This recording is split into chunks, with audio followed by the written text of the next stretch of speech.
Assalamualaikum warahmatullahi wabarakatuh. Waalaikumsalam. Alhamdulillah. Alhamdulillahilladzi hadana lihada wa ma kunna linahtadiya laula an hadanallah.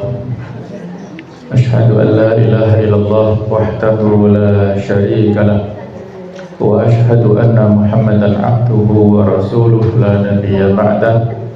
Allahumma shalli wa sallim ala sayyidina wa habibina wa maulana Muhammad wa ala alihi wa sahbihi ajma'in. Allahumma la sahla illa ma ja'altahu sahla wa anta taj'alul hasna idza syi'ta sahla. Allahumma anfa'na bima 'allamtana wa 'allimna ma yanfa'una wa zidna 'ilma. Amma ba'du, para ustadz dan ustadzah sekalian dan para bapak ibu semuanya, para guru ataupun pegawai yang saya hormati, alhamdulillah kita bersyukur kepada Allah Subhanahu wa ta'ala telah memberikan banyak sekali nikmatnya kepada kita yang tidak mampu kita hitung satu persatu. Wa in ta'uddu ni'matallahi la tuhsuha. Oleh karena itu, mari kita imbangi nikmat yang sekian banyak dengan banyak-banyak bersyukur kepada Allah Ta'ala. Baik bersyukur dari sisi hati kita yang mengakui tentang nikmat itu datang dari Allah Ta'ala. Kita bersyukur dengan lisan, dengan memperbanyak hamdalah, ucapan-ucapan syukur terima kasih kepada Allah Ta'ala, ataupun syukur dari anggota badan kita atau fisik kita.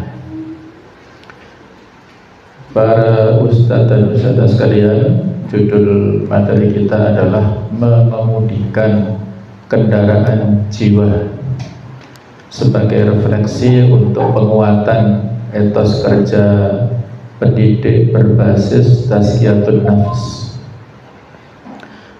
Fadzakir fa inna dzikra tanfa'ul mu'minin.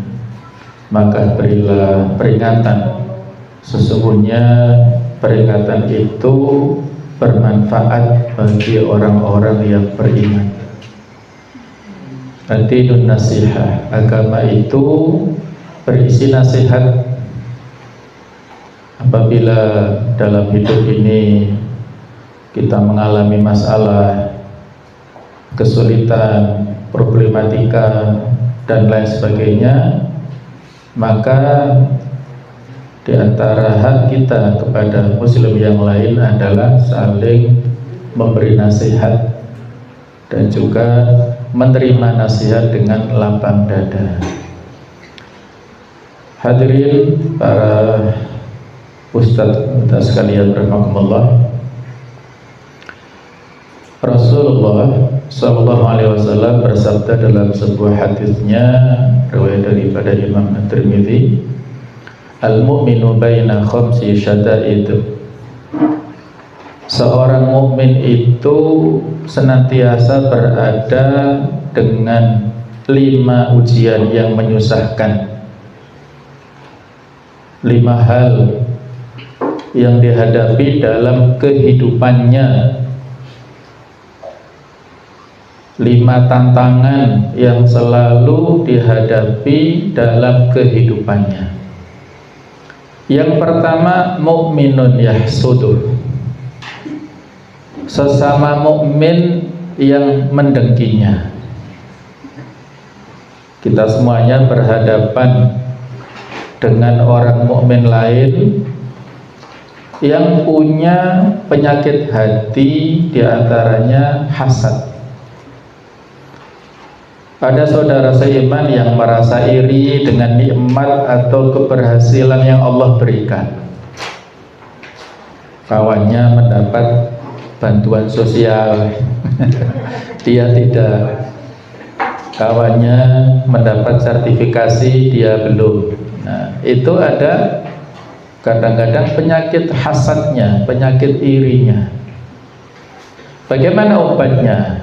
Obatnya ikhlas, tidak membalas dengan keburukan, dan banyak berdoa. Alhamdulillah kalau di sini apabila sebagian mendapat rezeki, maka yang lain ikut menikmatinya, walaupun secara persentase berbeda. Yang mendapat atas namanya tersebut lebih banyak dari yang kecipratan. Nah, tetapi ini sudah bagus dalam rangka untuk meminimalisir penyakit ghil atau hasad di dalam hatinya. Yang kedua, wa munafiqun yabghaduhu, menghadapi orang munafik yang selalu membencinya.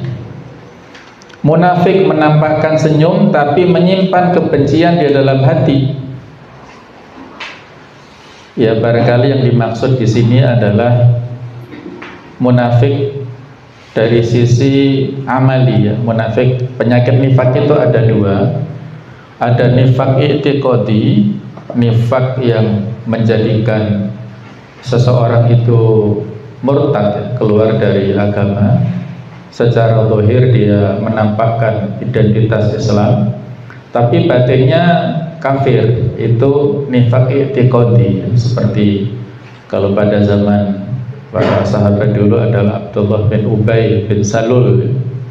Ketika Nabi berada di Madinah, itu adalah kembang munafikin.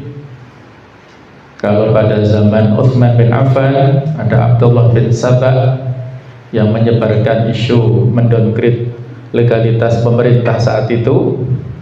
Zahirnya muslim tapi batinnya kafir. Nah, barangkali yang banyak ataupun yang relevan dengan kehidupan saat ini adalah nifak amali, nifak dalam bentuk praktek amalnya, tidak sampai menjadikan seseorang itu keluar dari ajaran agama, tetapi membuat keislamannya berkurang, tidak sempurna, dengan tanda-tanda yang tiga itu. Apabila berkata dia berbohong, apabila dia berjanji dia ingkari, apabila dia dipercaya berkhianat. Itu nifak amali, tidak sampai memurtadkan yang bersangkutan. Nah, barangkali yang relevan seperti ini, munafik yang menampakkan senyum tapi menyimpan kebencian dalam hatinya. Obatnya adalah waspada, jaga hati, jangan mudah percaya, dan bertawakal kepada Allah Ta'ala. Kalaupun dia berkeinginan untuk melakukan hal-hal yang berbahaya, kita serahkan pada Allah. Ketika Allah menjaga kita, maka tidak ada satu makhluk pun yang memberikan bahaya kepada kita. Ya, harus pada tempatnya, ya. Jangan sampai kita berlebihan dalam hal suudzon sehingga menempatkan kawan-kawan kita sesama mukmin, relasi kita sesama muslim seperti orang munafik. Nah, ini saya kira tidak pada tempatnya, ya. Kalau kita sesama muslim maka basisnya adalah berhusnudzon, berbaik sangka. Kalau kita berburuk sangka ataupun hati-hati, itu ada pada tempatnya sesuai dengan data-data yang kita miliki. Yang ketiga, wa kafirun yuqatiluh, orang kafir yang selalu memeranginya. Kafir memusuhi kebenaran dan berusaha menindas serta menghalangi perjuangan kita semuanya dengan berbagai macam cara dan strateginya, ya. Wala yazaluna yuqatilunakum, mereka akan selalu terus menerus tidak berhenti memerangi kalian, hatta yaruddukum an dinikum, sehingga targetnya itu adalah membuat kalian murtad dari agama kalian. Murtad dalam arti bukan secara langsung ya murtad keluar daripada Islam, tetapi ar-riddah atau kemurtadan ini juga bentuknya luas ya. Karena mereka kesulitan untuk menjadikan kaum muslimin murtad dari agamanya, maka setidaknya mereka melakukan tipu daya untuk menjadikan kaum muslimin ragu terhadap kebenaran agamanya. Dan mereka melakukan berbagai macam tipu muslihat, bentuk peperangan, perang yang asimetris ya, yang tidak simetris, bukan perang secara fisik tapi perang non fisik, bukan al-ghazwu al-qitali, perang secara fisik. Kalau mereka punya kesempatan yang memerangi kaum muslimin secara fisik seperti di Gaza, Palestina. Tapi kalau yang belum ada kesempatan orang-orang kafir memerangi kaum muslimin secara fisik, maka dalam bentuk al-ghazwu al-fikriyu atau al-ghazwu al-i'tiqadi ya, perang akidah, perang pemikiran, perang intelektual, dan juga perang dari sisi adab akhlak ya. Nah, itulah harus kita waspadai. Alhamdulillah ada perpres yang baru untuk larangan LGBT yang dianggap ini adalah sesuatu yang sangat membahayakan ya. Kita sangat mendukung ya, walaupun para pendukung di sana tidak rela ya dengan adanya perpres ini, tapi kita sebagai kaum muslimin mendukung perpres tersebut ya, dari kebijakan pemerintah di pusat yang luar biasa ya. Mereka sangat marah. Tadi saya baca berita status kawan ya, ada kapal pesiar yang sangat besar berisi 1.900 gay yang akan masuk ke Turki, tapi alhamdulillah sama pemerintah Turki dilarang masuk.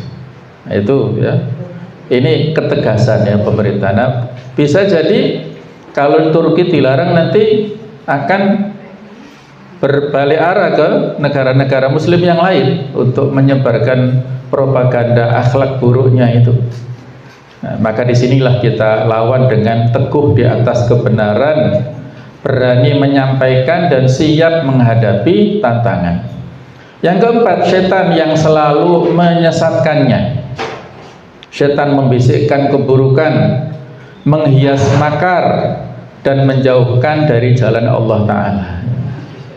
Dan banyak tipu daya ya. Ada materi yang sudah saya sampaikan di kajian ya, di masjid di Kota Malang. Ada 10 tipu daya setan untuk menggoda, menyesatkan manusia. Mulai dari at-tazyin. At-tazyin itu menghiasi ya, seolah-olah itu hal yang bagus, yang indah, nah, dan seterusnya.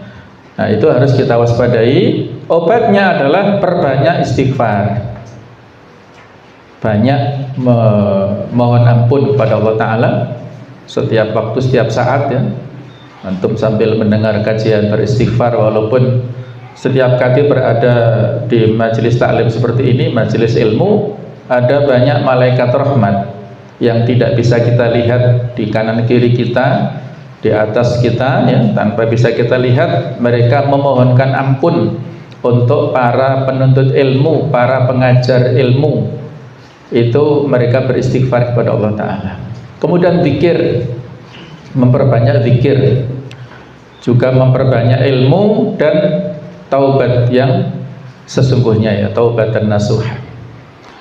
Yang kelima yaitu jadi tadi kalau wasyaiton yudilluhu ya. Kemudian yang kelima, wa nafsun tunazi'uhu, jiwa nafsunya, dirinya yang selalu bertarung untuk mengalahkannya.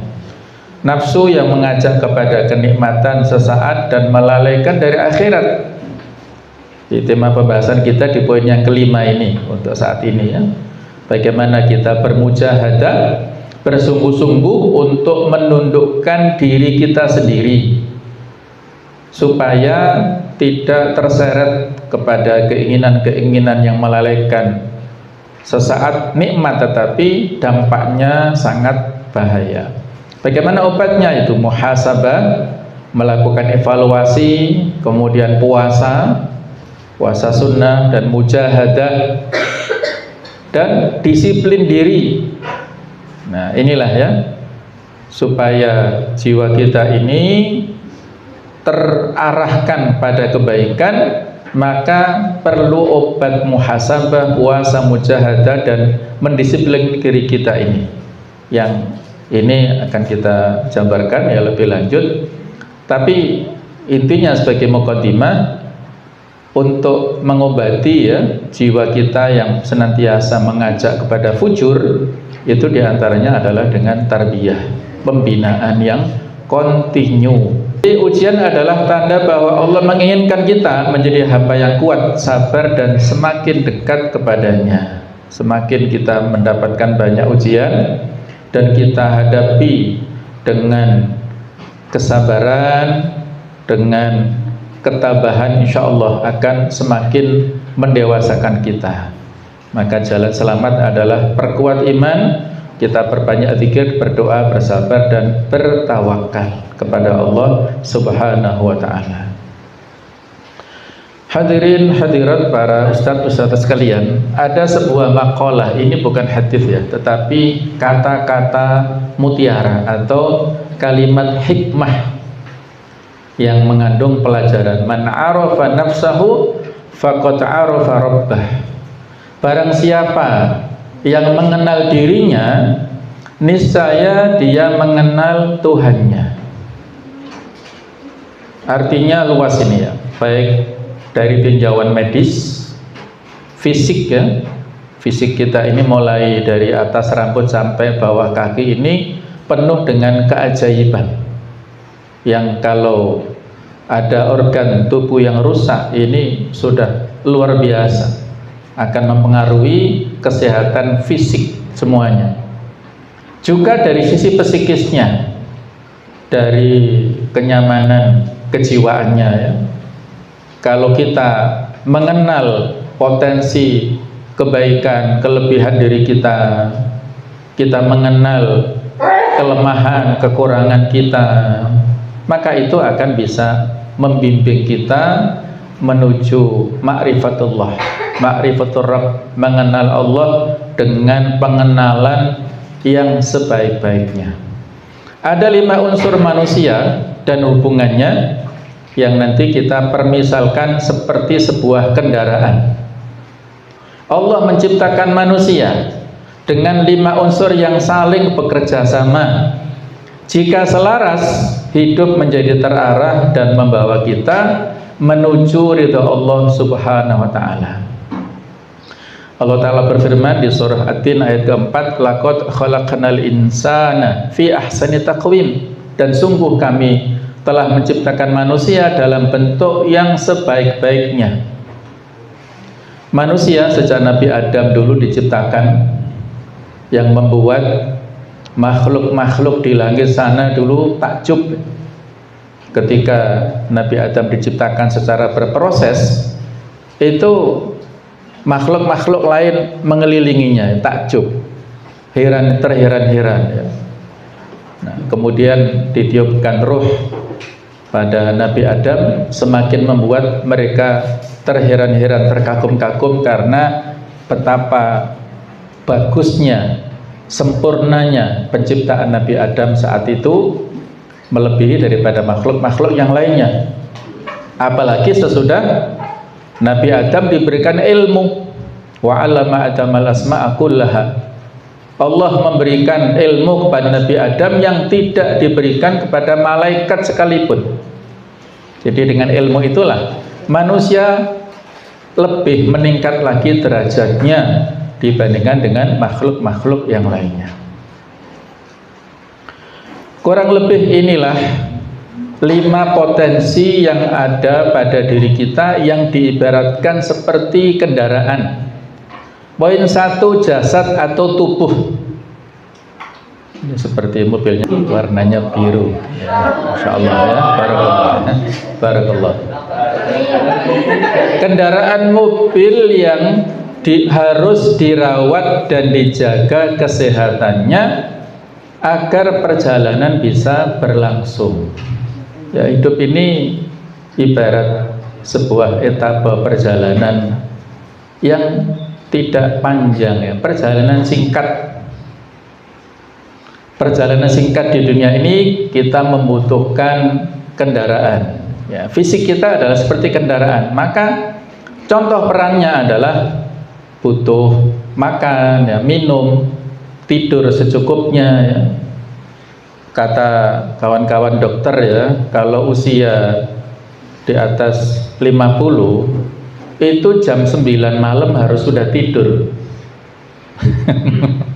Ya. Jadi tidak boleh begadang. Ini sangat mempengaruhi, ya, kondisi kesehatan fisik, ya. Jadi tidurnya itu ya nggak cukup kalau hanya 4 jam, ya. Kalau 9 malam dan bangun jam 3 berapa itu? Berapa jam? 6. Nah, itu paling tidak 6. Kemudian nanti ada lagi, ya, tidur di pengajian. Kemudian olahraga yang teratur. Nah, jadi olahraga kita punya hobi masing-masing, ya, paling enggak untuk usia-usia yang sudah agak ini, ya, paling enggak jogging ataupun jalan kaki, ya, jalan sehat, itu akan bisa menetralisir berbagai macam hal-hal yang kelebihan, ya, kolesterol dan lain-lain. Jadi olahraga yang teratur, kemudian menjaga kebersihan dan kesehatan, inilah kebutuhan, ya, yang harus kita rawat. Jadi jasad fisik kita ini amanah, titipan dari Allah Ta'ala, bukan mentang-mentang ini kan tubuh saya sendiri, kalau sakit ya saya sendiri yang menanggungnya, bukan begitu. Ini adalah amanah, titipan, seperti orang yang menitipkan kendaraan kepada kita, dititipi, kemudian nanti ada pesan berapa waktu lama lagi diambil. Kalau kendaraannya rusak, ya akan nempui mengganti rugi kepada pemiliknya. Nah, kita juga dititipi fisik oleh Allah Ta'ala, bukan milik pribadi kita. Seorang anak misalnya bukan milik orang tua secara fisik, mentang-mentang orang tuanya, ibunya yang melahirkan terus berbuat macam-macam ke anaknya, tidak bisa. Fisik ini adalah ciptaan Allah Ta'ala yang ada hisabnya, ada pertanggungjawabnya. Yang kedua adalah ruh atau penggerak, ya, nyawa kita nih, ya, bahan bakar dan mesin penggerak yang menghidupkan jasad dan memberi energi bagi seluruh sistem. Contoh perannya memberi energi hidup, menghidupkan seluruh sistem tubuh dan jiwa, ya. Kalau tanpa ruh, ya mati jasadnya, tidak bisa bergerak. Maka seperti itulah kalau walaupun mobilnya bagus sekalipun, kalau mesin penggeraknya mati, rusak, harus diservis, turun mesin dulu, harus diperbaiki dulu. Yang ketiga, nafas atau diri, personil yang ada di kendaraan tersebut, penumpang dengan berbagai keinginan, ya, termasuk di sini ada termasuk supirnya yang masuk di sini. Bisa tenang, bisa mengganggu perjalanan. Kalau personel ini tidak searah atau tidak ada kesamaan visi dan misinya, maka akan membuat kacau perjalanan, ya. Ibarat kita dalam sebuah organisasi, lembaga seperti ini, kalau personil yang ada di dalamnya ini keinginannya macam-macam, maka tidak akan sampai. Nah, seperti kalau dalam perjalanan penumpang yang satu ingin ke Sendang Biru, kemudian penumpang yang berikutnya ingin ke Bajul Mati, ini masih pantai selatan, ada lagi yang ingin ke Santera, Batu sana, Pujon, ada yang ingin ke kebun kurma, ada yang ingin ke Sunan Ampel untuk ziarah wali, nggak sampai-sampai, bingung nanti supirnya ini. Nah, inilah harus disamakan dulu, ya, visi misinya. Nah, bagaimana contoh perannya? Dorongan untuk makan, istirahat, merasa aman, dan bisa mendorong kebaikan ataupun kebalikannya, keburukannya. Kemudian yang keempat, qalb atau hati. Ini adalah kompas arah hidup yang menentukan tujuan akhir perjalanan berdasarkan iman dan nilai-nilai kebaikan. Kalau dalam hadis Nabawi yang sudah kita hafal ya, inna fil jasadi mudghah, sesungguhnya di dalam fisik manusia itu ada segumpal daging. Apakah qalb atau hati itu sama dengan liver? Tidak sama. Kalau secara fisik, qalb itu lebih dekat ke jantung, kata Imam Nawawi dan ulama yang lain. Yang dimaksud mudghah secara fisik, qalb itu adalah jantung. Alasannya apa? Di surat Al-Hajj 46 nanti bisa dibuka. Allah Ta'ala berfirman, fa innahu la ta'mal absar, sesungguhnya yang buta bukan buta penglihatan matanya, walakin ta'mal qulubul lati fis sudur, tetapi yang buta itu adalah al-qulub, hati yang ada di dada. Yang ahli dalam bidang biologi mungkin tahu posisi hati, liver itu di mana? Perut, kanan sini. Kanan apa kiri? Kok ada yang sebagian saudara kita kalau sedekap kok kayak menahan livernya gitu ya. Nah jadi kalau liver ada di perut, tapi kalau jantung di dada. Nah itu lebih tepat, walakin ta'mal qulubu, tetapi yang buta adalah hati allati fis sudur, yang berada di dadanya. Jadi secara fisik yang disebut mudghah adalah jantung. Tetapi yang lebih dimaksudkan itu adalah hati yang non fisik, ya semacam kiasannya maknawi ya. Jadi kalau tadi adalah merupakan mudghah itu bentuk hissiyah yang spesifik yang berupa fisiknya, tapi kalau hati di sini adalah fungsinya, maknawiyahnya yang tidak terlihat itu mempengaruhi. Sehingga para ulama mengatakan qalb ini beda dengan otak. Ibnu Taimiyah menggambarkan hubungan antara qalb dengan otak itu seperti raja dan perdana menterinya atau pembantunya. Raja yang punya perintah, perdana menteri yang melanjutkan. Otak itu melanjutkan perintah dari qalb. Nah, itulah perbedaan. Kalau akal ini, otak ini ya nomor 5 ini. Orang-orang kafir, mereka yang walaupun punya etos kerja dan kedisiplinan serta etika-etika yang sepertinya itu mirip dengan keislaman, dengan sisi Islam, tapi mereka hatinya berbeda ya dengan orang-orang muslim. Mereka disiplin tapi untuk sekedar dari sisi ritual ataupun rutinitas saja. Tapi kalau orang muslim itu harusnya karena dia punya hati yang qalbun salim, harusnya otaknya juga jernih ya. Jadi kalau hati ini berfungsi sebagai kompas arah hidup yang menentukan tujuan akhir perjalanan berdasarkan iman dan nilai-nilai kebaikan, contoh perannya menentukan niat dan tujuan, kemudian menjadikan pusat iman dan nilai-nilai. Sedangkan yang kelima yaitu akal atau pikiran. Ini seperti GPS kalau sekarang adalah Google Map-nya itu ya, dan peta yang membantu membaca situasi, memilih rute terbaik dan menghindari bahaya. Walaupun kadang-kadang juga menyesatkan ya. Kemarin kami ada acara, 2 kawan kami tersesat, walaupun sudah bolak-balik ke situ menggunakan Google Map, tapi masih tersesat walaupun wilayah perkotaan. Inilah ya, tetap harus diwaspadai. Contoh peran berpikir, menimbang baik-baik, belajar dari pengalaman dan ilmu, mengambil keputusan yang terbaik. Baik, ya seperti inilah perjalanan hidup yang terarah menuju kebahagiaan dunia dan akhirat dengan izin Allah Ta'ala. Yang kalau kita gabungkan kelima unsur ini, bagaimana sistem kerjasamanya, yaitu jasad ini menjadi wadah perjalanan hidup, kemudian ruh ini menghidupkan kendaraan dan memberi energi, nafas atau diri kita membawa keinginan yang perlu untuk diarahkan, Sedangkan qalb ini menentukan arah tujuan berdasarkan iman. Kemudian akal adalah membimbing dengan ilmu dan pertimbangan yang terbaik.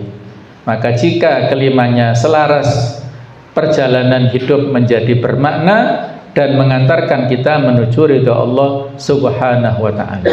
Maka disinilah kita harus ingat dan waspada, jangan biarkan nafas menjadi supir. Nah, ini tadi ya, jangan sampai kita dikuasai oleh diri kita ataupun personil. Jangan biarkan akal tanpa arah hati, dan jangan lupa bahan bakar ruh dengan ibadah dan zikir. Qad aflaha man zakkaha, sungguh beruntung, berbahagia, sukses orang yang mensucikan jiwa itu. Nah, bagaimana implementasinya? Kelima potensi yang kita miliki dalam rangka untuk meningkatkan etos kerja guru di SIT dan juga karyawannya. Pertama, jasad sebagai wadah perjalanan. Jasad adalah fisik kendaraan. Maka di dalam dunia kerja ini adalah kehadiran fisik guru di sekolah, kesehatannya, kerapian, ketepatan waktu dan performa teknis saat mengajar di kelas. Ini yang menentukan ya. Jadi bagaimanapun yang namanya kehadiran fisik secara offline ya, face to face, tatap muka, itu berbeda dengan online ataupun kehadiran secara virtual. Nah, dulu kita telah merasakan bagaimana era pandemi yang online ya, sampai sekarang terus, itu adalah untuk ya memenuhi hal yang darurat yang tidak bisa dijangkau secara fisik. Adapun yang ideal adalah secara offline langsung ya. Dulu bagaimana para ulama berguru kepada para syuyukhnya dengan secara langsung, karena dari situlah belajar adabnya, belajar tata krama, akhlaknya, dan ilmu secara langsung. Guru SIT dituntut memiliki kedisiplinan tinggi, stamina yang prima untuk mendampingi siswa dari pagi hingga sore, ada program full day school, serta menampilkan performa mengajar yang profesional dan menarik ya. Kalau di kita bukannya full day tapi 24 jam. Nah, dalil Al-Qur'annya diantaranya Allah Ta'ala memberikan perintah kepada kita untuk menjaga kekuatan fisik dan profesionalisme. Al-Qasas ayat ke-26 ini cerita tentang pelarian ya Nabi Musa alaihissalam saat tertuduh membunuh seorang pemuda Kipti ya. Jadi saat itu ada dua orang pemuda, yang satu dari Bani Israel di Mesir sana, yang satu dari penduduk pribumi, pemuda Kipti yang bertengkar. Maka Nabi Musa berusaha untuk melerai kedua pemuda ini. Ternyata yang pemuda Kipti ini agak menyangkal ya, tidak mau dilerai, dan Nabi Musa memegang dadanya, terus kok ngeblak. Saking kuatnya fisiknya Nabi Musa ya, dipegang dadanya kayak dilukup gitu, ngeblak si pemuda Kipti dan mati. Nah, jadi Nabi Musa tertuduh membunuh pemuda Kipti ini, akhirnya dia menjadi buronan. Nah, terus lari dari Mesir, malam-malam keluar dari Mesir, tidak tahu arah. Nah, akhirnya sampailah dia di negeri Madian. Di situ nanti ketemu dengan dua orang putri Nabi Syu'aib, yang nanti akhirnya salah seorang putrinya yaitu Safura itu nanti dijadikan istri oleh Nabi Musa. Nah, itu pendapat dari salah seorang putrinya ini kepada ayahnya, ya abatis takjir, wahai ayahku, jadikan laki-laki itu sebagai pegawai, karena dia dibantu ya, putrinya dibantu mengangkat ember untuk mengambil air ya, dan mengetahui kekuatan fisik Nabi Musa. Dari mana tahunya kamu, kata ayahnya, Karena saat itu Nabi Musa mengangkat batu yang besar sendirian, tidak ada yang membantu. Itu menunjukkan kekuatan fisiknya luar biasa. Fa inna khairu man istajartul qawiyul amin. Sesungguhnya orang yang paling baik yang kamu ambil untuk bekerja pada kita ialah orang yang kuat lagi dapat dipercaya. Ini kualifikasi pemimpin baik tingkat bangsa ataupun bawahnya, itu memiliki dua kualifikasi ini yang ideal ya. Al-qawiyyu, secara fisik dia kuat, sehat, tidak sakit-sakitan. Al-amin, yang bisa dipercaya, yang punya kompetensi, punya kapasitas, punya kredibilitas. Nah, itulah kualifikasi pemimpin di sini. Jadi ini kembali kepada kompetensi dan kredibilitas kita sebagai guru dan tenaga pendidik di lembaga kita ini. Yang kedua, yaitu ruh sebagai mesin dan energi kendaraan. Ruh memberikan energi dan menghidupkan jasad. Nah, pesannya adalah jangan lupakan bahan bakar ruh dengan ibadah dan zikir. Bahan bakar utama etos kerja guru SIT bukanlah materi, melainkan kekuatan spiritual. Guru yang kelelahan rohani akan mengajar tanpa jiwa ya, hanya barangkali istilahnya menggugurkan kewajiban. Maka guru SIT harus menjaga amal yaumiyahnya, ibadah hariannya, seperti sholat tahajudnya, duhahnya, tilawah dan zikir, agar energinya dalam mendidik selalu terisi penuh ya. Allahu alam, saya masih berhusnudzon kepada antum ya. Pada saat liburan kemarin ada 2 kali evaluasi kalau tidak salah tentang tilawah surah Al-Kahfi ya. Saya berikan ya semacam prolog. Kalau liburan ya otomatis kan ya libur ya, tidak banyak kegiatan yang deadline waktu dan sebagainya, artinya kondisinya waktunya longgar ya. Ternyata saya lihat di sore atau habis maghrib pada Jumat itu, saya lihat yang baca cuman kurang lebih 5. Kemudian Jumat yang kemarin ini saya lihat mungkin sekitar 7. Saya berhusnudzon kepada antum, banyak yang tawadhu ya, tawadhu, tidak mau melaporkan ya tilawahnya supaya tidak riya ya, tidak pamrih dan sebagainya. Semoga begitu ya, semoga seperti itu ya. Insyaallah antum ini orang yang tawadhu.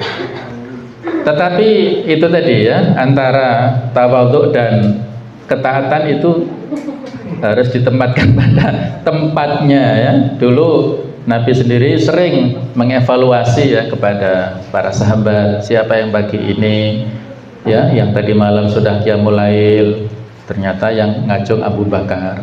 Siapa yang pagi ini sudah menjenguk orang sakit, sudah mengunjungi orang sakit, bahkan mengantarkan ke kuburan, sudah sedekah, Abu Bakar. Masya Allah, diborong oleh Abu Bakar ini.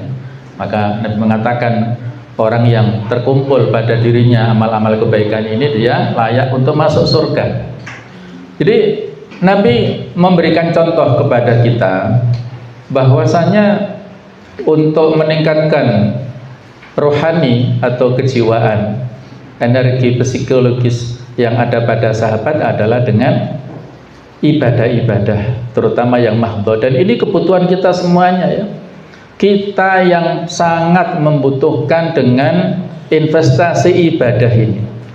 Pada saat kita di alam barzakh, yang menemani kita adalah amal-amal kebaikan yang dulu pernah kita lakukan di dunia.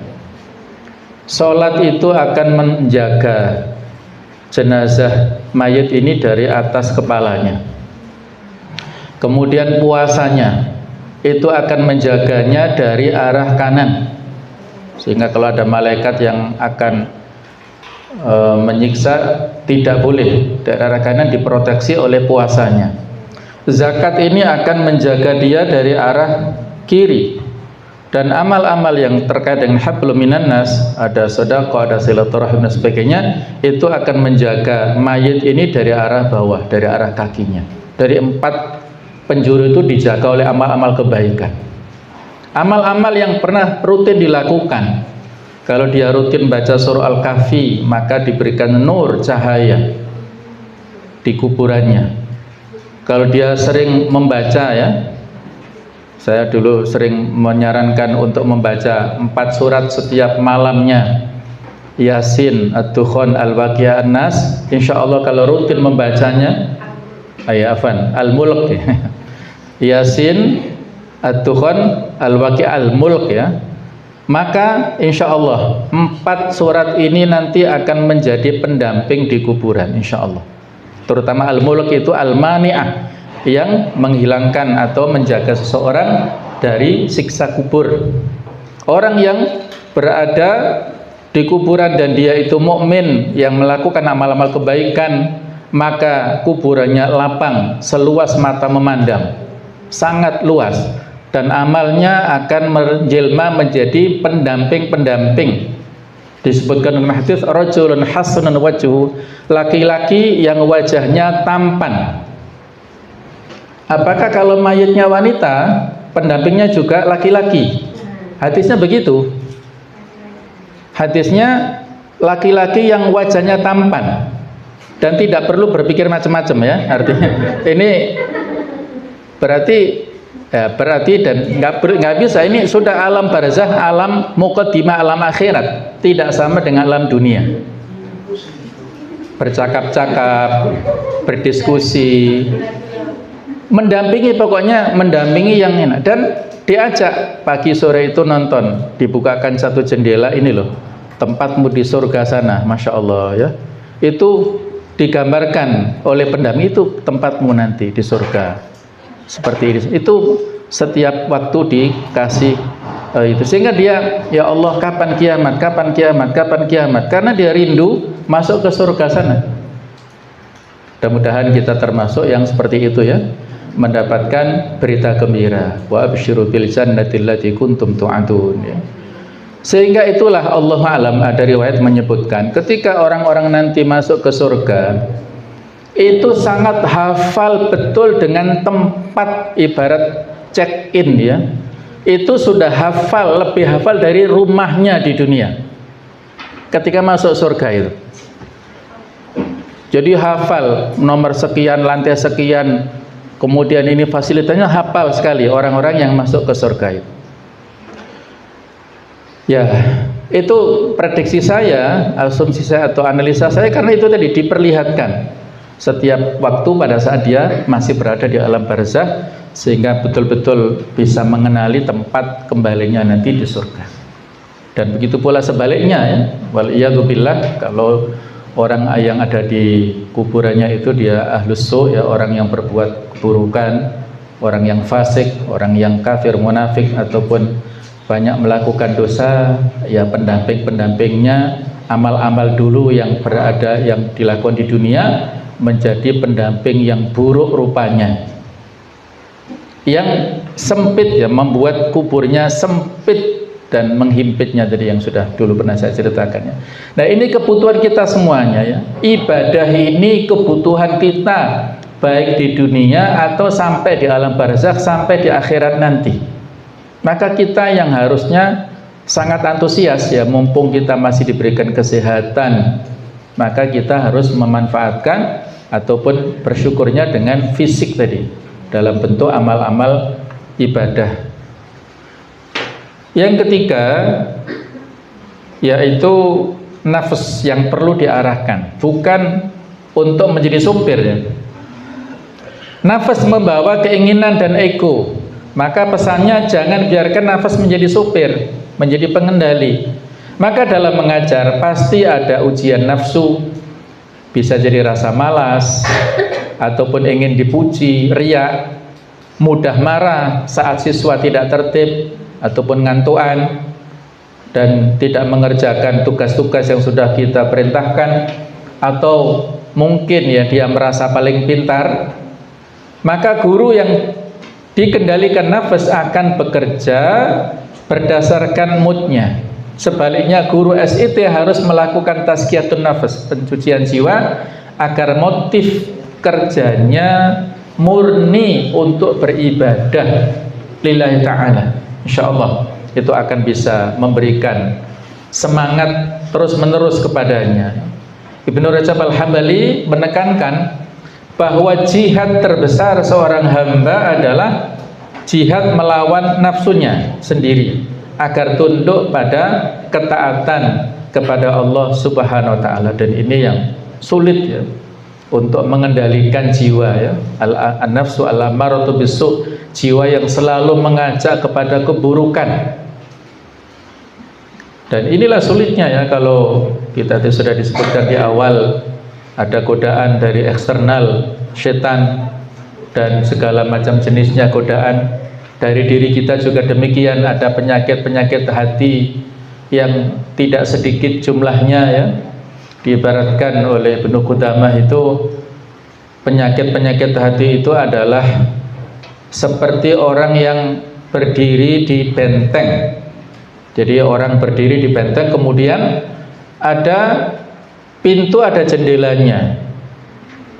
Yang sewaktu-waktu musuh akan masuk, maka dia harus tahu mana yang pintunya, mana yang jendelanya. Kalau dia berjaga pada tempat benteng itu tidak tahu tempat masuk yang berupa pintu ataupun jendela, maka dia berjaga di tempat yang bukan pintu masuk musuh. Jadi nggak ada fungsinya.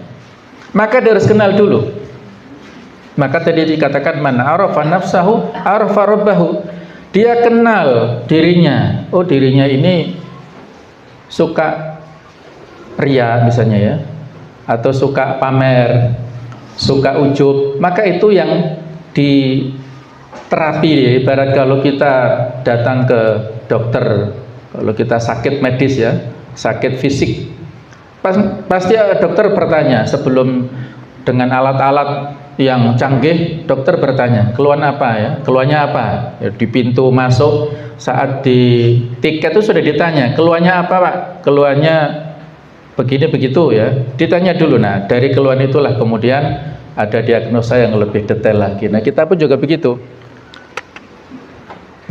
Apabila kita ingin menterapi penyakit hati kita, harus tahu, kita diagnosa kira-kira dari sekian banyak penyakit hati itu yang paling dominan yang mana.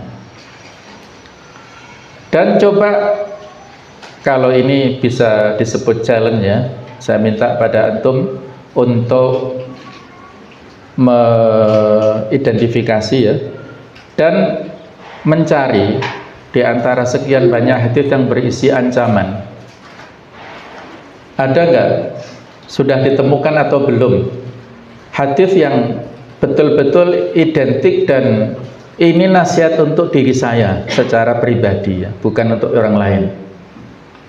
Nah, mungkin boleh nanti Jabri ke saya sebutkan satu hadis yang mana ini adalah peringatan untuk saya, yang sangat saya takutkan dengan hadis ini.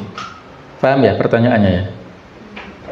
Kan banyak hadis yang berisi tentang nasihat, dan juga misalnya begini ya, ada satu hadis, la yadkhulul jannah man kana fi qalbihi mithqalu dzarratin min kibr, tidak akan masuk surga orang yang dalam hatinya, tidak akan masuk surga orang yang dalam hatinya ada sebiji dzarrah dari penyakit takabur. Nah, coba kalau saya punya ketakutan dengan hadis ini, coba nggak apa-apa dituliskan ya, Jabri ke saya. Kalau malu ya nggak usah ya, tapi itu untuk menunjukkan arafa nafsahu tadi. Antum kenal nggak diri antum sendiri? Jangan-jangan nggak kenal, sudah usia puluhan ya, 30-an tahun, ada 40 tahun lebih, jangan-jangan nggak kenal kelemahan kita di sisi yang mana. Di pintu tadi ya, pintu jendela yang kita jaga di benteng itu yang mana, sehingga kadang-kadang membuat orang itu ya dimasuki, diganggu oleh setan ya. Dan setan luar biasa ya, luar biasa lihainya ya. Mungkin pernah saya ceritakan, ada seorang sahabat mulia Abdullah bin Umi Maktum yang buta, itu tidak punya penuntun ketika berangkat ke masjid sehingga terjatuh kesandung kemudian terjatuh. Tiba-tiba ada seorang pemuda yang menolongnya, menuntunnya sampai ke masjid. Kemudian Abdullah bin Umi Maktum menyampaikan terima kasih telah diberikan jasa, dituntun ya sampai ke masjid sehingga nggak jatuh lagi. Kemudian dia tanya, siapa kamu? Pemuda yang baik hati. Dia jawab, saya iblis. Loh, kok iblis? Kenapa iblis berbuat baik pada saya? Kata iblis, iya, ketika kamu terjatuh maka 50% dosamu diampuni oleh Allah. Saya nggak ingin kamu jatuh lagi terus 100% dosamu habis Allah ampuni, maka aku tuntun supaya kamu masih punya dosa 50%. Nah, itulah kecerdasan ya iblis yang di atas rata-rata ya. Jadi jangan terpukau ya, itu namanya hilah, strategi ya, iblis yang licik untuk seolah-olah membantu manusia tetapi justru menyesatkan manusia. Nah, itulah ya langkah-langkah setan yang harus diwaspadai dan berkolaborasi dengan an-nafsu al-ammaratu bisu, jiwa yang mengajak kepada keburukan. Jangan dikira ya kita yang aktif dalam hal dakwah kemudian dalam hal pendidikan itu aman ya, karena beberapa waktu yang lalu ya saya sama istri ini menterapi yang kebetulan adalah masih jamaah kami ya, masih murid-murid kami ya, aktif dalam sebuah lembaga yang berbasis Quran. Tapi karena ada satu permasalahan sampai pada titik si fulanah ini, perempuan si istri ini tidak percaya adanya Allah Ta'ala. Sampai pada titik itu, kalau sampai dia bilang ya, pengakuannya sendiri ya, nggak percaya waktu itu dengan adanya Allah karena saking beratnya masalah. Dan ketika dia kesurupan ya, saya suruh istri untuk meruqyahnya dan kita berhasil dialog dengan jin yang ada di dalam tubuhnya laki-laki. Kenapa kamu masuk ke dia? Keluar sana ya, tempatmu bukan di sini. Kata dia alasannya karena anak ini gak percaya mbak pangeran. Nah, bilangnya begitu. Kemudian kita kasih edukasi ya, kasih edukasi ke jin ya. Jadi itulah ya hal-hal yang mempengaruhi ya masuknya gangguan-gangguan adalah terbukanya jendela, terbukanya pintu nafas itu ya, yang tidak dijaga, tidak dikendalikan itu bisa berbahaya. Yang keempat yaitu qalb, menentukan arah tujuan berdasarkan iman. Jadi qalb atau hati bertindak sebagai kompas atau nahkoda yang menentukan arah tujuan. Qalb adalah tempatnya niat, maka etos kerja guru SIT akan melesat tinggi jika qalbnya meluruskan niat mengajar demi mencari ridha Allah dan menyelamatkan generasi Islam, bukan sekedar mencari gaji di akhir bulan. Ketika niatnya lurus, selelah apapun tugas di sekolah akan bernilai ibadah. Imam Ghazali dalam kitab Ihya Ulumuddin menyatakan, seseorang yang memiliki ilmu dan mengembangkannya atau mengajar, maka ia disebut sebagai orang besar di kerajaan langit. Ia bagaikan matahari yang menyinari alam. Ia sendiri bercahaya dan memancarkan cahayanya kepada yang lain. Kalau Imam Zarkasi ya, Kiai Gontor itu pernah mengatakan bahwa yang disebut kiai besar itu bukan yang punya santri ribuan, bukan yang pondoknya besar, tetapi kiai besar itu ngajar di tempat-tempat yang terpencil, yang sepi, ya muridnya sedikit, muridnya tidak banyak, tetapi serius, ikhlas lillahi ta'ala, itulah kiai besar, bukan yang glamor dengan sekian banyak fasilitas. Masya Allah, itu pesan yang luar biasa ya. Kalau salah satu pernyataan dari Syekhul Azhar yang sekarang, Syekh Dr. Ahmad At-Thayyib, itu luar biasa ya orangnya, tawadhu'nya luar biasa, walaupun banyak yang ini ya orang-orang tertentu yang barangkali tidak paham dengan beliau, yang mungkin mengkritik pemikirannya, tapi beliau Masya Allah luar biasa dari sisi ketawaduannya dan kezuhutannya ya. Beliau sampai sekarang belum punya rumah pribadi. Syekhul Azhar itu luar biasa, posisinya itu seperti presiden kalau di Mesir sana ya, luar biasa. Beliau nggak mengambil kafalah dari Grand Syekh Al-Azharnya itu.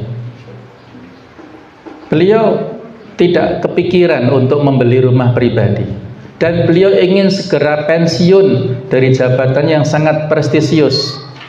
Kalau sudah pensiun apa? Ingin ngajar di TPA, kalau di sana namanya katibah ya. Kalau di kita itu seperti TPA itu, ingin ngajar di situ. Masya Allah, luar biasa ya kalau pernyataan dan kezuhudan beliau yang seperti itu. Nah ini kan hati ya, qalb yang bersih itu akan menjadikan seseorang tidak punya ambisi, tidak punya pamrih, tidak punya obsesi yang kaitannya dengan dunia. Yang ada adalah akhirat. Karena untuk duniawi ini kan ya tadi sementara, tidak abadi, dan itu hanya beberapa saat saja. Yang terakhir, yang kelima, akal membimbing dengan ilmu dan pertimbangan terbaik. Ibarat GPS tadi yang memberikan pertimbangan logis dan strategis. Pesannya jangan biarkan akal tanpa arah hati.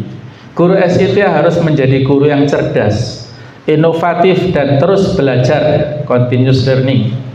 Akal digunakan untuk merancang metode pembelajaran yang kreatif, memahami psikologi perkembangan remaja yang sangat rentan di usia SMP IT, SMA IT ini, serta menyusun strategi kelas yang efektif. Silahkan berinovasi, tapi dibimbing dengan hati tadi ya.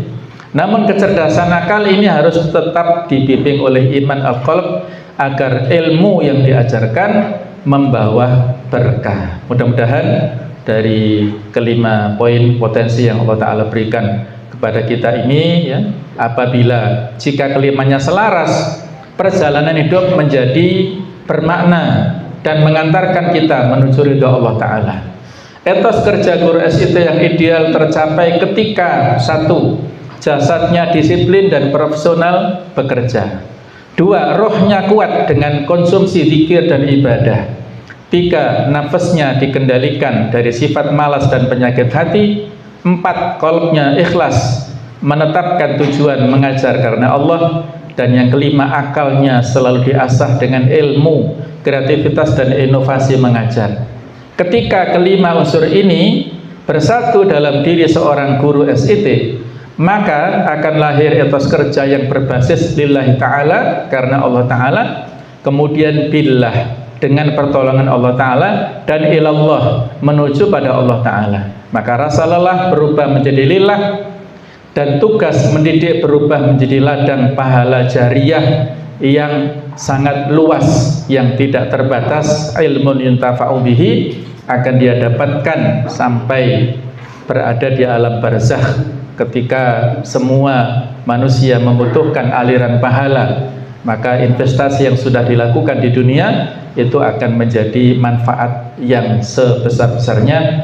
Mudah-mudahan Allah Ta'ala memberikan keberkahan pada waktu kita, fisik kita, usia kita, semua yang dititipkan Allah Ta'ala pada kita. Amanah ini adalah menjadi investasi di akhirat ya, pada saat kita semuanya membutuhkan untuk memperberat timbangan amal kebaikan di akhirat kelak. Amin ya rabbal alamin. Demikianlah nasihat untuk saya pribadi dan untuk kita semuanya. Semoga bermanfaat. Walafu minkum ihdinas siratal mustaqim. Wassalamualaikum warahmatullahi wabarakatuh.